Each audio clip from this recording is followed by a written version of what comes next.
Assalamualaikum warahmatullahi wabarakatuh. Waalaikumsalam Kembali warahmatullahi lagi bersama podcast Tatap Muka by Artery Life. Di sini saya sudah bersama Mas Faris. Kita mau membahas terkait yang viral-viral dulu nih.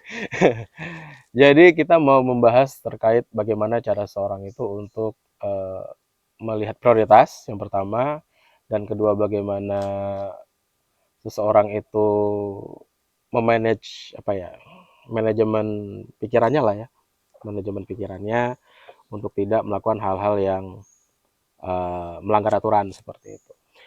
Saya kepikiran dapat materi ini terkait ada yang viral kemarin itu dibahas untuk beberapa minggu ini terkait pelanggaran lalu lintas. Nah, yang dimana kalau ini awalnya dari YouTuber, seorang YouTuber itu membuat sebuah konten untuk menegur orang-orang yang melawan arus di jalan seperti itu. Dan pada akhirnya kita tahu semua dia dipersekusi oleh beberapa oknum karena menegur tersebut, dan akhirnya sampai turun polisi juga pada saat itu. Namun dilalah kemudian hari terjadilah kecelakaan karena melawan arus juga gitu loh. Kalau yang berita paling baru itu ada 7 pemotor itu menabrak truk gara-gara mereka melawan arus lalu lintas seperti itu. Ini fenomena yang menarik karena apa? Karena kalau saya pribadi saya nggak cuma menemukan ini sekali dua kali, bahkan di jalan tadi pun saya mau ke sini itu di jalan saya nemu orang yang melawan arus, satu dua orang seperti itu. Dan itu kalau saya pribadi kesal sih ngeliatnya ya. Karena ini jalan udah ada aturannya, aturan lalu lintas bahkan yang ibaratnya itu dibuat untuk kemaslahatan bersama, untuk keselamatan bersama, tapi kok malah dilanggar dengan alasan yang berbagai macam alasan lah. Terkait fenomena ini Mas Faris melihatnya seperti apa sih? Ya, Bismillah ya teman-teman. Kalau saya sih melihat sebenarnya begini. Tadi mungkin Mas Wahyu sudah sampaikan bahwa ada prioritas, kemudian ada aturan. Yang mana kalau kita lihat dari perilaku-perilaku ini, kita coba ambil sudut pandang dulu dari pelaku ya. Sudut pandang dari pelaku adalah kayak melawan arus itu, kalau lewat jalan sebenarnya lebih jauh, sini lebih dekat, meskipun melanggar. Ya. Kemudian dari sisi sosial juga yang melakukan banyak. Mungkin awalnya si orang ini tuh nggak kepikiran buat melanggar aturan, melawan arus, tapi karena melihat orang lain, nggak apa-apa kok. Jadi toleransi itu ada, gitu loh. Dengan alasan adalah pertimbangan lebih cepat lah, lebih mempersingkat waktu lah, ya kan? Aku buru-buru lah, begitu Mas Wahyu. Nah, ini tuh sebenarnya mau bagaimanapun caranya itu salah, gitu loh. Misalnya contoh, salahnya gimana? Mungkin tadi kecelakaan adalah efek yang paling fatal, tapi sebelumnya pasti mengganggu orang lain. Iya, bisa. Dan kalau saya masalah ini ya, masalah keimanan saya, ketika Mas Wahyu kesel, ada umpatan di dalam hati, ada doa-doa di dalam hati, gitu kan? Yang mohon maaf secara spontan kita mendoakan keburukan. Ya pasti. Secara spontan ya. Secara spontan kan. Wah. Ya pada akhirnya itu kejadian. Bahkan pun di sisi lain, yang mungkin di lain waktu sebelumnya kita mendoakan jelek, tuh kan kejadian. Ya.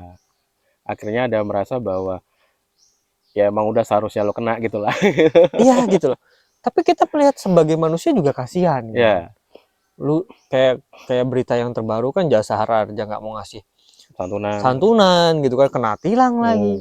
Ya karena nggak ada yang bisa dibela, Mas. Iya. Nah, ini adalah proses mental. Kalau saya lihat ya, ini adalah proses mental yang terpupuk dari keadaan-keadaan, dari perilaku-perilaku yang saya yakin sudah sangat lama sekali pada individu-individu ini. Kebetulan saja baru kejadian. Ya, jadinya gede. Contoh misalnya begini. Kita dilarang, misalnya contoh ya, bukan dilarang deh. Setiap pengendara sepeda motor harus menggunakan helm. Ya. Baik perjalanan dekat maupun perjalanan jauh. Aturan seperti itu. Aturannya seperti itu. Pertanyaannya kemudian, aturan ini ya dibuat untuk siapa? Ya, untuk bukan penegak hukumnya. Iya. Sebenarnya aturan ini dibuat untuk menyelamatkan pengendara sepeda motornya. Iya. Ya kan? Betul ya? Bukan berarti begini kan, Mas? Oh, kalau misalnya aku dari rumah ke kantor aku harus pakai helm karena jauh. Kalau cuman ke warung depan beli rokok, beli minum gitu nggak perlu pakai helm. Ya, bukan berarti terus jalan dari rumahmu sampai ke warung itu empuk kan? Iya, pasti aspal juga keras tuh. Maksudnya begitu. Iya. Jadi kalau saya bilang ini mental excuse. Dalam artian memberikan toleransi kepada diri sendiri. Yang mana sebenarnya mental excuse ini motifnya adalah prioritas. Contoh misalnya tadi, kebutuhan kamu beli rokok ke warung depan atau beli minum di warung depan itu jauh lebih penting daripada keselamatanmu. Ya, benar. Beratnya mereka lebih milih, ini kalau menurut saya ya, mereka itu lebih memilih untuk cepat sampai daripada nyawa mereka sendiri gitu loh. Kalau misalnya ngomong kayak gitu ya. Mungkin kepikirannya begitu, tapi sebenarnya itu kan karena kebiasaan. Hingga nggak kepikiran. Karena mungkin karena melihat banyaknya orang yang melakukan hal tersebut, nggak apa-apa lah, ini cuma deket doang kok, ngapain pakai helm gitu kan. Nggak ada polisi juga gitu. Nah gitu, jadi ibaratnya mereka ini terbentuk secara individu ya. Orang-orang yang melakukan hal seperti itu merasa bahwa kalau nggak ada polisi, nggak apa-apa deh ngelanggar aturan gitu.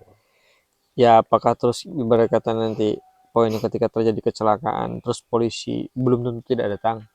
Nah iya, itu loh, pasti ada. Pasti kan kalau misalnya ada Anda kan kena pasal. Bahkan fatalnya kan yang kemarin kan, Jasara Harja nggak mau ngasih santunan gitu loh. Padahal ada isu juga BPJS nggak mau ngasih juga cover. Pusing nggak tuh? Karena sudah melanggar gitu kan. Iya kan. Nah itu terkait pelanggaran gitu Mas. Itu apa sih? Bisa nggak sih kita analisa apa sih yang ada di benak mereka itu? Kenapa mereka itu ini nggak cuma terkait lalu lintas ya, tapi pelanggaran apapun terkait aturan, entah itu kecurangan dalam ujian, terus juga memakai joki pada saat masuk satu kampus gitu loh. Itu apa sih ada di benak pikiran mereka gitu? Ya. Berawal dari pelanggaran aturan, pelanggaran norma yang berlaku ya. Begini deh Mas, mohon maaf ya, saya merefleksikan dalam kehidupan saya sendiri. Ini terjadi karena dalam proses hidup kita itu sering memberikan toleransi meskipun tidak besar tapi sedikit demi sedikit. Contoh misalnya begini, kita lagi lomba, gitu kan ya, lagi lomba. Ya namanya lomba kan kompetisi ya teman-teman ya. Ada juara 1, 2, 3. Mungkin ada harapan 1, 2, 3 juga. Terus ada favorit dan segala macam. Aturan mainnya kan ada dalam kejuaraan Mas Wahyu. Ya kan. Yang kemudian mungkin posisinya adalah kita berkompetisi itu, mohon maaf, melakukan upaya mencari celah dalam peraturan agar kita bisa menang. Contoh,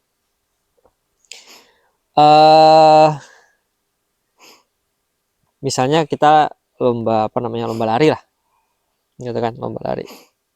Start awal, motong jalan. Oh ya, curang misalnya gitu. Jarak jauh ya, curang gitu. Kemudian misalnya ujian ngepek. Ya, nyontek, bikin contekan. Terus, yang itu kan sebenarnya, mohon maaf ya, itu berawal dari hal yang remeh-temeh, bukan kecil ya, remeh-temeh. Orang lain nggak ngeliat kok. Ya. Orang lain nggak tahu kok. Gitu kan. Yang lucunya adalah alasan dasarnya dia mengambil tindakan kecurangan itu adalah orang lain tidak tahu. Tapi ingin diakui sebagai sebuah prestasi yang dia usahakan. Ya. Itu aneh sih. Iya kan, benar nggak? Iya. Coba gitu. Dalam hal ini dari apa tadi, polisi nggak tahu kok. Ya kan. Kemudian ketika dilanggar, banyak tuh pembelaan. Macet Pak di depan. di sini lebih dekat. Seharusnya Bapak bikin apa namanya? Bikin potongan arah di putaran arah di sini, putar balik di sini agar kami bisa lebih gampang dan segala macam. Mohon maaf teman-teman, itu polisi lalu lintas, Satlantas itu bikin tikungan ataupun bikin putaran arah itu mikirnya itu panjang banget loh. Bahkan memberikan batas tengah dan segala macam rambu-rambu itu banyak pertimbangannya. Yang dia itu fokus memberikan atau menjamin keselamatan kita pengendara. Kamu ngelawan, ya udah resiko. Sama kompetisi juga begitu. Kamu curang, mungkin kamu hari ini menang, tapi dia akan sulit untuk berkompetisi di tingkat selanjutnya dengan cara jujur. Karena udah terbiasa untuk curang gitu loh. Contoh juga belum kita masuknya ke kecurangan, misal contoh kedisiplinan, Mas. Sederhana. Di sini saya cerita. Saya punya anak kecil gitu. Pernah satu ketika lagi toilet training, Mas Wahyu. Jadi yang paling gampang bagi saya dan istri itu kan, oh nanti ya jarum panjangnya angka 12 kita pipis. Ya lagi awal-awal training itu kan kitanya juga orang tua kan aware kan, oh ya nak udah angka 12 kita pipis. Dan itu poinnya adalah tidak hanya ketika toilet training, ketika tidur juga begitu. Nah udah nanti kita tidur ini ya tidur gitu. Angka, jadi jarum panjang kan nggak cepat tuh ya kan. Nanti angka 3 kita tidur ya gitu. Pernah satu ketika, Mas, karena ini udah jadi kebiasaan, kami lupa, Mas, lewat angka 3-nya, anak saya nangis, Mas. Angka 3-nya lewat, kami ngerasa berdosa. Karena udah janjikan seperti itu. Yang sudah kami tanam di beberapa waktu belakangan untuk mendisiplinkan dia, itu kami lalai. Justru dia yang mengingatkan kami sampai nangis itu. Ya udah, ini ya kita rubah ya angka 6 dari 3 ke 6 gitu kan. Enggak, aku maunya angka 3 aja tidurnya gitu kan. Itu teguran yang luar biasa gitu. Dan pernah juga khilaf saya adalah sama Mas Wahyu juga kan. Jadi kami lagi di perjalanan jauh ketemu sama Mas Wahyu. Anak saya lagi main lah gitu. Nah nanti lagi training juga nih. Nah nanti kalau misalnya Om Wahyu sudah datang, habis pesen makanan, minuman, kita pipis ya gitu. Wahyunya datang, saya lupa. Anak saya ngompol. Saya nggak bisa marah, saya yang minta maaf. Nah, orang tua, menurut saya itu belajarnya juga di situ gitu. Kalau misalnya orang tua yang salah, minta maaf dong sama anak. Benar. Gitu. Saya tuh pulang tuh kepikiran, Mas, ini gagal nggak, yang restart nggak ya?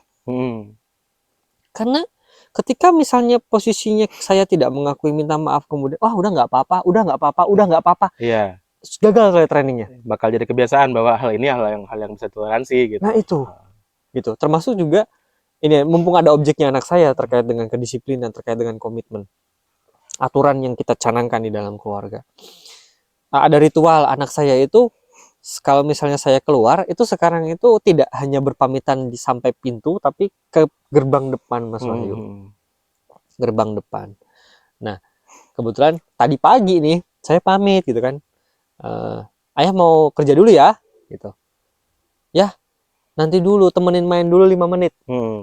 Nah kebetulan anak saya itu ya udah saya temenin, saya coba main sama dia, cuman dia fokusnya adalah ke TV dan mainannya. Tapi sambil utak-atik gitu loh, Mas. Hingga dia tidak sadar bahwa 5 menit berlalu. Ya. Nah sudah 5 menit ya, ayah mau kerja dulu. 5 menit lagi aja, ayah. Loh, di sini kan tantangan ya teman-teman ya. Di sisi lain saya sayang sama anak saya, tapi aturan sudah ditegakkan. Hingga pada akhirnya, loh nak, tadi itu kan udah 5 menit. Tadi saya tahu kan ayah di mana? Kamu tahu kan ayah di mana? Iya, di sebelah. Ya kenapa tidak diajak main? Ayah kan sudah ngajak main. Besok lagi ya, ayah kerja dulu gitu. Jadi dengan mukanya sebel, kesal, sedih, kita tetap harus tegas, Mas Wahyu, bahwa 5 menit yang sudah dia minta, kita sudah penuhi, ya udah. Kalau sudah selesai ya sudah selesai gitu loh. Tidak ada penambahan waktu lagi. Segala macam konsekuensinya. Maksudnya apa? Di situ kita ajarkan rasa kecewa. Ini anak kecil loh, Mas. Rasa menerima kekecewaan lah. Kekecewaan. Ya atas komitmen yang dia karena anak laki-laki ya, kalau laki-laki kan kita masih bisa nego kan, tapi kita harus ajarkan ketegasan juga gitu loh. Ya tadi kan udah minta 5 menit, udah nih, mau nggak mau udah cabut, ayo kerja dulu gitu kan, gitu. Nah maksudnya saya juga masih belajar teman-teman, tapi ini saya melihat adalah tadi, ketika nilai kedisiplinan, nilai komitmen itu ditanamkan dari awal, akan bukan ini ya, akan memperkecil peluang excuse.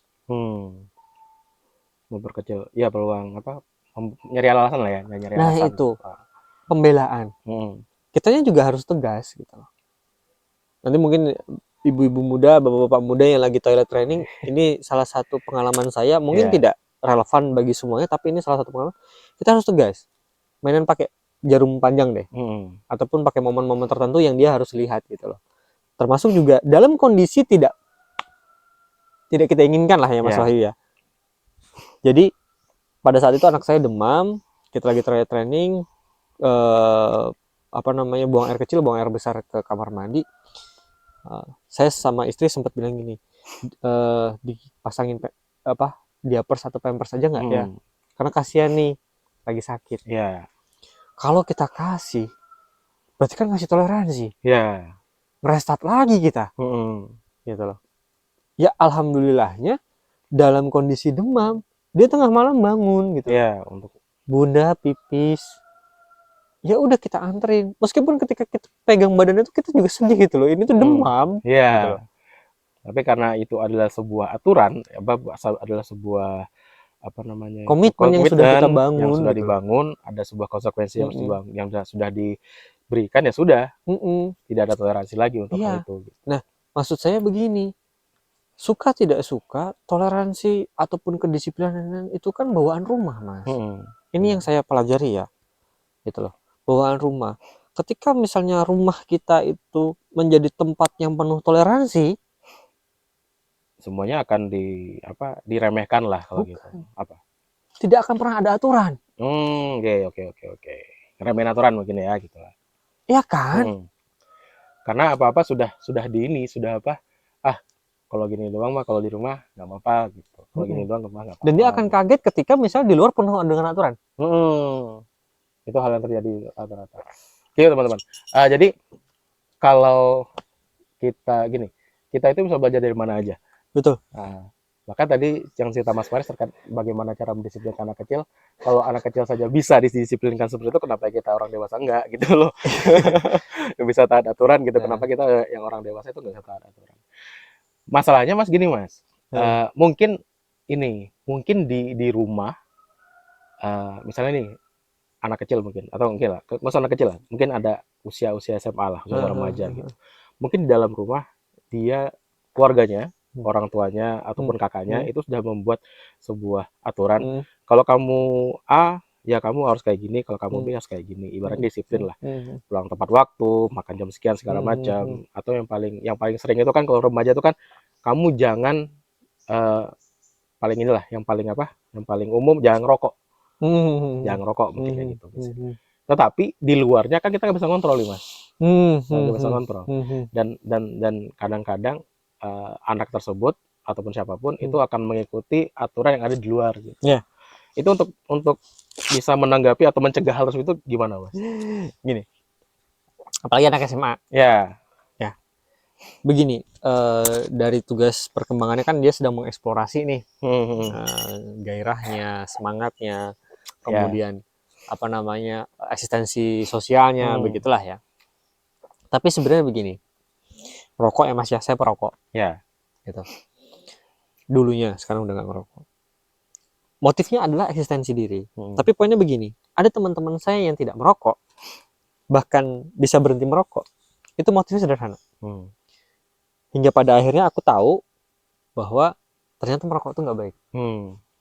Sama juga kayak gini. Saya kemarin didengerin, dikasih tahu sama istri saya bahwa salah satu pola asuh mantan presiden kita, B.J. Habibie, itu ketika anaknya menanyakan sesuatu dijelaskan secara detail.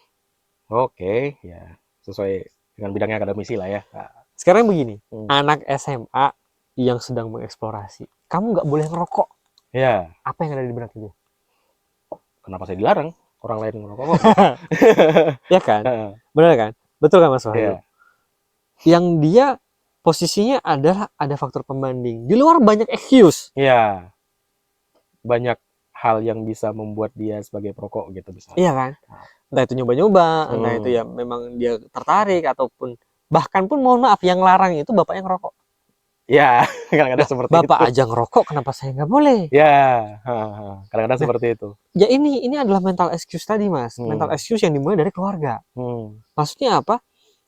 Mungkin ada keluarga yang orang tuanya tidak merokok, melarang anaknya merokok, tapi tidak ada ketegasan. Ya.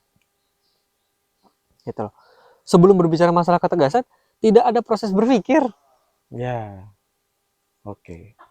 Karena merokok itu kalau misalnya saya lihat itu adalah keputusan besar. Yang mana akan ya karena satu ketergantungan, berefek pada lingkungan, berefek pada diri sendiri, gitu, berefek pada dompet. Ya kan? Posisinya adalah ketika seseorang sudah mengambil keputusan untuk merokok, itu banyak yang terpengaruhi. Pertanyaannya kemudian, apakah pertama kali dia memutuskan untuk merokok itu memikirkan hal ini? Kadang-kadang enggak sih. Seringnya tidak. Seringnya itu kalau misalnya kayak gini ya, kayak ada seorang untuk mencoba sesuatu ataupun dia ingin melakukan sesuatu, itu terkadang seringnya orang tersebut hanya melihat kepada dirinya sendiri. Kepuasannya dia, gimana nyamannya dia gitu loh. Tapi nggak ngelihat sekitarnya seperti apa. Itu proses mental dan proses berpikir. Contoh misalnya begini deh, makanya saya bilang tadi keluarga penting.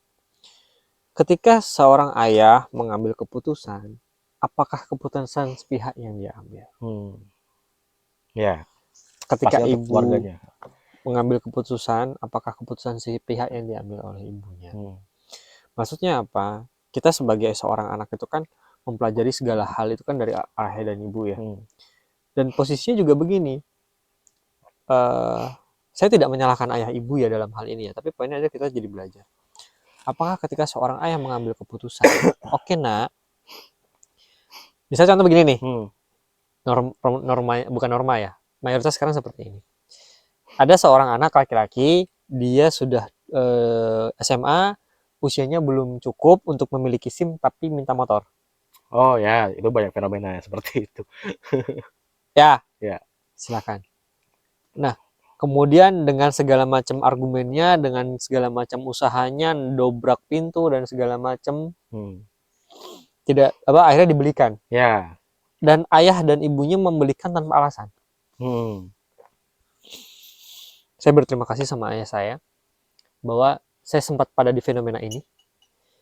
Yang kemudian begini, ayah saya bilang begini, umurmu belum cukup, apa alasanmu mau punya minta motor?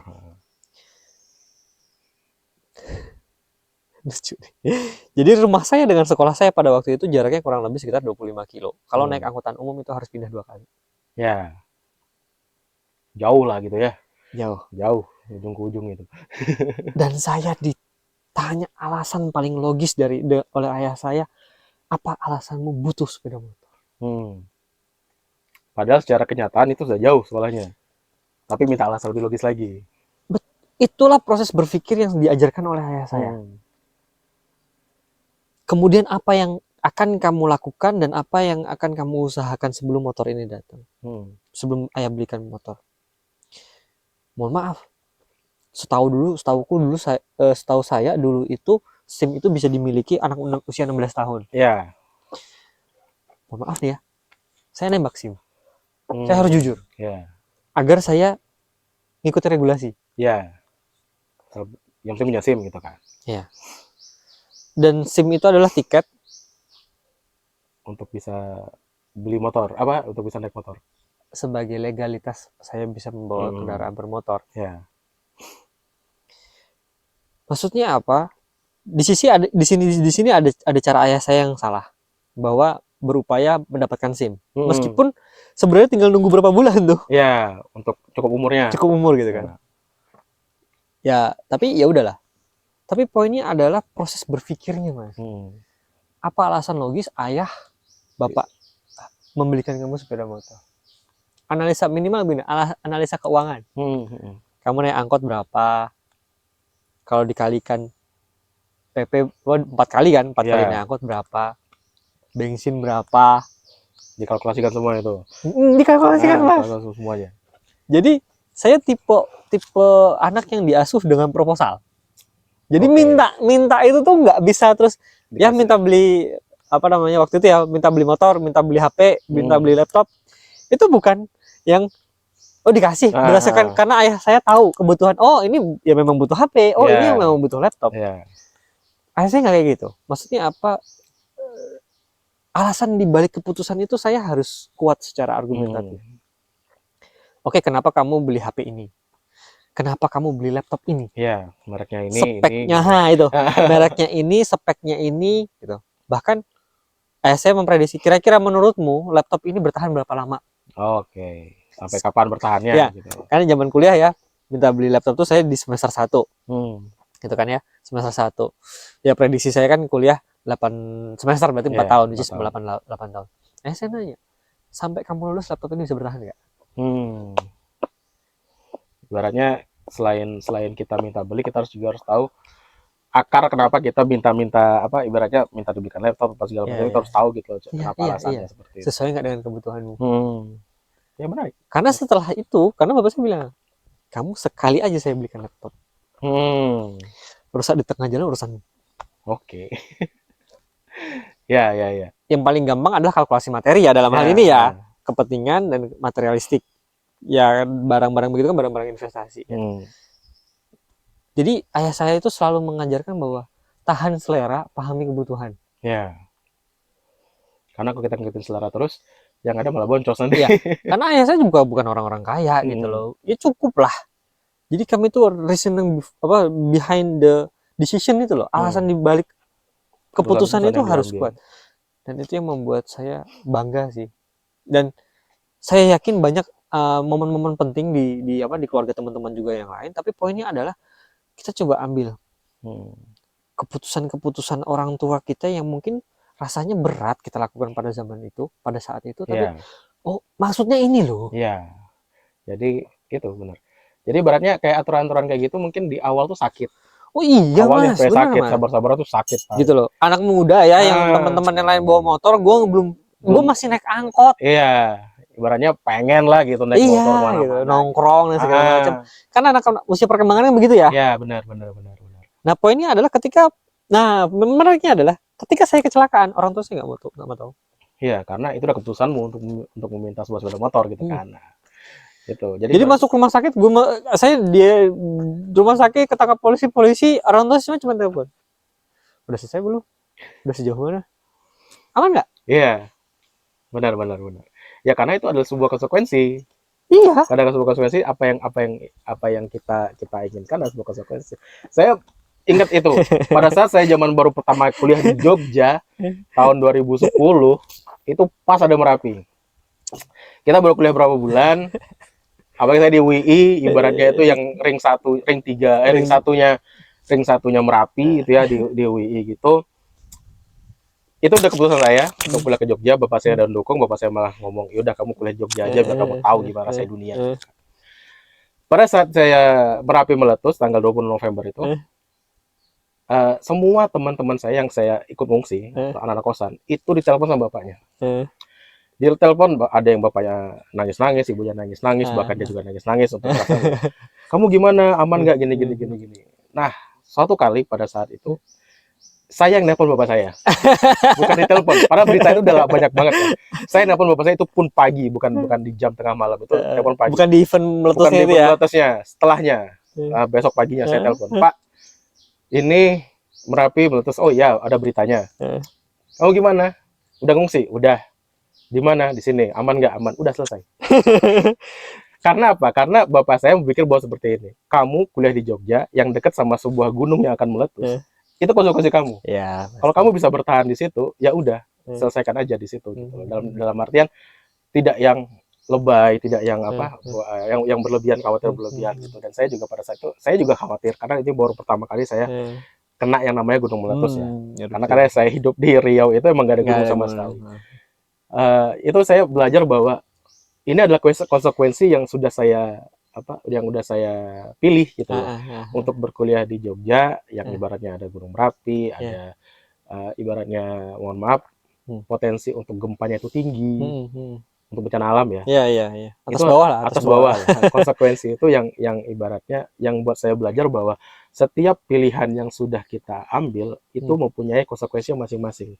Iya. Balik lagi kan posisinya ketika misalnya tadi masalah sepeda motor yang melawan arus ya. Ya kalau kamu mau ngelawan arus gak usah naik motor. Lah iya. Jalan kaki gitu loh. Masa kayak gitu, setiap konsekuensi, setiap pilihan yang kita ambil itulah sebuah konsekuensi. Gitu. Iya. Jadi posisinya begitu ya Mas Saya cuma ini. Tadi terlalu banyak toleransi sehingga tadi mohon maaf ya motifnya para koruptor itu kan gitu. Nah, dikit kok karena itu kan mental toleransi, nggak ada yang tahu kok, gue bagi-bagi juga kok. Nggak cuma saya sendiri yang kena kasusnya gitu. Bahkan sampai saya dengar ada satu anggota dewan yang ngomong ya kalau misalnya mau korupsi kecil nggak apa-apa. Kan itu proses mental loh. Pertanyaannya ya gimana kita mau pimpin dengan wakil rakyat yang punya mental seperti itu? Ya kan? Ya kita akhirnya kan nggak bisa nolak, wong kita juga sama, gitu kan? Iya gitu. Nah, jadi prosesnya begini, proses mental itu sebenarnya demi kepentingan individu.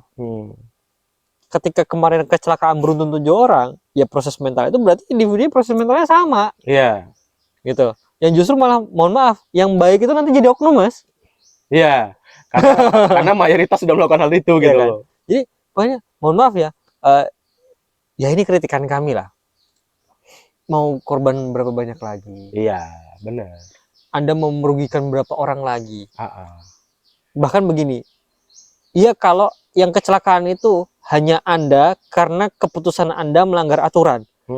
Tapi bayangkan ketika kecelakaan Anda melibatkan orang lain yang taat aturan. Seperti yang kasus yang ini sopir truknya.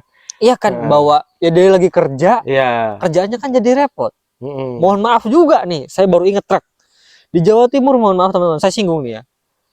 Ada satu masyarakat yang menjarah mobil box lagi kecelakaan. Ada juga yang menjarah bawang lagi di tengah kemacetan. Bahkan ada menjarah susu juga waktu itu. Iya, yang mobil box itu yang menjarah susu karena kecelakaan. Yang lain itu lagi ini macet, Mas. Bawa bawang pickup itu diambilin, Mas. Astaga, mau jadi apa ini? Maafin ya saya ngomong begini agak nggak usah berharap banyak deh sama apa namanya, sama pemerintah. Tidak usah menyalahkan keadaan deh. Anda saja seperti itu. Gak apa-apa ngambil dikit. Enggak apa-apa kok lagi kecelakaan tuh dibantu, bukan yang merugikan orang lain, bukan penjara. Saya kalau kayak menjarah-jarah gitu ya, saya itu sering banget saya lihat ada berita kecelakaan dijarah, entah itu sayur, minyak, telur, minyak gitu kan. Jadi ibaratnya ya kalau sudah kecelakaan dibantu, ditolongin, jangan merugikan orang lain gitu loh, kasihan gitu. Iya, mengambil kesempatannya tuh nggak gitu juga kan. Gitu. Percuma juga kita keluar lu jangan korupsi gitu. Tapi kita malah ada orang ngejar kita ambil gitu loh. Percuma aja keluar seperti itu. Itu sama kayak orang ngomong mereka kebanjiran tapi buang sampah di sungai gitu loh. Iya begitu ya, maksudnya begini, itu bahkan saya mempertanyakan revolusi mental apa sih yang dicanangkan? Ya, benar. Jadi ya revolusi mental sendiri kita juga nggak ngerti revolusi mental seperti apa gitu kan. Karena kalau bagi saya sih gini, mulai dari diri sendiri lah. Kalau mulai dari, dan kalau misalnya semua orang berpikir bahwa mulai dari diri sendiri untuk melakukan hal yang baik, ya saya rasa bakal tercipta sebuah komunitas yang akan baik gitu loh. Iya, karena begini, di dalam sosial itu kan kita cuma punya 2 rules. Kita diwarnai atau mewarnai. Ya. Ketika Anda tidak nyaman dalam lingkungan sosial itu ya pindah. Ya, benar. Jangan pasrah sama keadaan yang tidak sesuai dengan harapan dan keinginan Anda kan begitu. Dan poinnya adalah begini masalahnya. Mental excuse ini menular. Ya. Kalau nggak punya pegangan yang kuat. Bagi generasi-generasi yang sekarang, anak-anak muda, orang tua yang muda, ya, coba deh tanya dalam diri sendiri, bagi orang tua, karakter anak seperti apa yang Anda ingin bangun? Bagi anak-anak muda, kehidupan seperti apa yang ingin Anda bangun? Dan direview lagi, bener nggak itu keinginan Anda? Dan Anda komit nggak atas keinginan yang sudah dicanangkan? Ya kan? Posisinya misalnya begini, toleransi itu boleh mas, Ya. tapi dalam koridor tertentu gitu loh. Tidak semua hal bisa ditoleransikan. Iya gitu loh. Apalagi aturan ya. Iya. Ini kayak gini misalnya, oh apa kayak balik lagi misalnya, oh ujian curang, aku nggak sempat belajar, aku ketiduran. Ya kamu lebih menggadang-gadangkan tidurmu daripada belajarmu. Kamu lebih menggadang-gadangkan nongkrong dengan teman-temanmu daripada belajarmu. Iya, udah tahu kecuali kalau kamu sudah belajar keras, ya, kemampuanmu hanya sampai di situ, hargai, itu adalah kemampuanmu, hasil dari kita sendiri. Hasil dari kita sendiri. Tapi kalau misalnya contoh belum apa-apa, wis nyusun strategi ngepek gitu kan ya. Bahkan lebih parah lagi, udah ngulang tahun depan aja kalau misalnya kuliahnya. Iya, kalau masih dikasih waktu mas. Iya, kalau dikasih waktu, masih punya kesempatan gitu. Ya kan, maksudnya begitu, dalam artian ya itu bagian dari excuse ya, mental excuse. Nantilah, bukan prokrastinasi ya, ini beda lagi. Tapi ini mentoleransi kemalasan kalau menurut saya kayak gitu. Itu satu poin ya, kemalasan. Kemudian mentoleransi tadi aturan, ya kan, mentoleransi target mungkin, gitu loh. Kayaknya kemarin target itu 100, nggak bisa deh 100. Ya. 80 aja, nggak gitu. Kalau lu udah nyoba nggak tercapai, kan belajar. Ya, kita nyusun strategi baru bisa biar dapat segitu gitu. Oke, ya kan? Ya. Bukan target yang diturunin kan? Nyusun strategi baru. Sebenarnya. Itu yang kemudian dicanangkan, oh kita butuh waktu tambahan, kita butuh effort tambahan kan begitu. Misalnya waktunya, nominalnya atau jumlahnya sudah kita tentukan. Ternyata waktunya sudah berakhir, effort kita sudah sudah maksimal, oh angkanya nggak target nih. Yang kita lakukan adalah bagaimana kita menyusun strategi. Oke, kita spend time lagi deh, kasih waktu lagi, perpanjang 3 bulan. Bagaimana caranya 3 bulan ini kita mengisi kekosongan yang belum terpenuhi gitu. Bukan terus targetnya diturunin gitu. Termasuk juga apa, kompetisi gitu. Oh, event pertama kita belum juara, ya event kedua, event yang lain tetap harus diusahakan. Ibaratnya kita harus berusaha lebih maksimal, latihan terus, apa kalau di olahraga ya. Terus latihan, nyusun strategi buat pertandingan seperti itu. Bukan terus nyalahin nih. Iya dia curang ini. Yang apa gitu loh. Gitu. Ya, wasitnya nggak fair dan segala macam.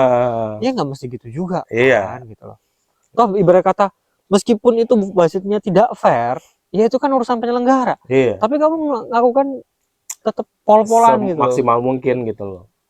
Jadi mungkin itu sih mas yang mempengaruhi perilaku tadi ya, dari pelanggaran lalu lintas yang berdampak buruk. Kita tarik ke motif belakangnya sebenarnya mental excuse kalau menurut saya, yang mana kebiasaan ya dari rumah memberikan toleransi atas aturan-aturan yang sudah dibangun, sudah dicanangkan, sehingga perilaku ini menetap dan menjadi semakin bertumbuh lingkungannya. Ya kan, mentoleransi hukum, mentoleransi aturan, mentoleransi ekspektasi, mentoleransi keinginan, mentoleransi usaha. Yang fokusnya itu kan tumbuh dan berkembang kan dari kedisiplinan dan prioritas. Ya, benar sekali. Oke, itu teman-teman, terkait bahasan kita hari ini terkait tentang toleransi, terkait bagaimana seharusnya aturan itu ditegakkan. gimana caranya kita tidak bisa tidak mental excuse dalam berbagai hal gitu loh. Ya, mungkin sekian dari podcast untuk podcast tatap muka pada siang hari ini. Terima kasih Mas Faris yang sudah sama-sama, memberikan sebuah insight baru untuk kita semua, dan kita akan berjumpa kembali di podcast tatap muka selanjutnya. Assalamualaikum.